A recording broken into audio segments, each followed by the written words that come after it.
सुनहरे सपनों की दौड़ में एक और छात्र अपनी जिंदगी की जंग हार गया। कोचिंग हब के नाम से मशहूर कोटा ने न जाने कितने सपनों को पंख दिए, तो वहीं सुनहरे भविष्य की चाह में पहुंचे कई छात्रों के हौसलों ने उड़ान भरने से पहले ही दम तोड़ दिया। कोटा हमेशा से मशहूर रहा। यहां से निकलकर छात्र छात्राओं ने राजस्थान ही नहीं बल्कि देश का भी नाम रोशन किया है। वहीं दूसरी ओर अब कोटा सुसाइड सिटी के नाम से मशहूर होने लगा है।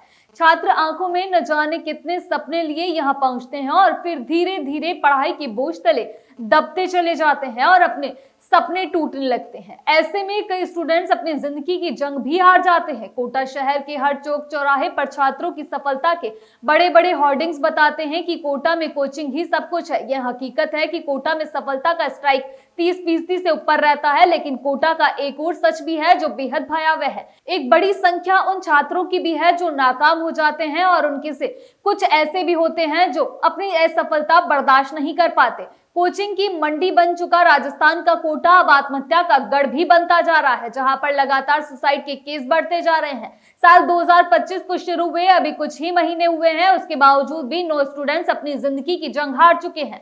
यहाँ एक और आत्महत्या का मामला सामने आया, जहां बिहार के नालंदा निवासी 17 वर्षीय हर्षराज शंकर ने जवाहर नगर स्थित अपने हॉस्टल के कमरे में फांसी लगा ली और आखिरकार शंकर अपनी जिंदगी की जंग हार गया।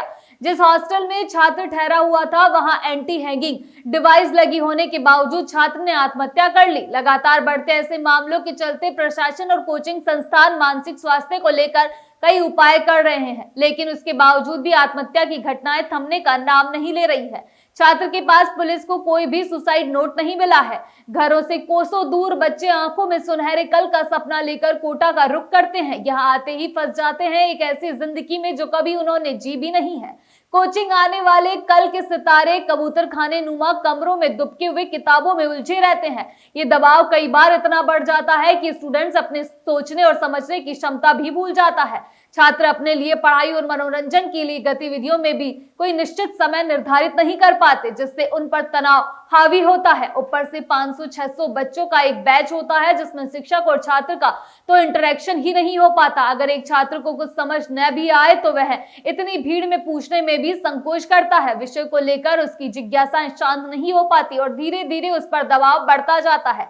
ऐसे ही अधिकांश छात्र आत्महत्या करते हैं। अपनी आंखों में हजारों सपने लेकर कोटा पहुंचा शंकर अपने सपनों को पूरा करने से पहले इस दुनिया को अलविदा कह गया।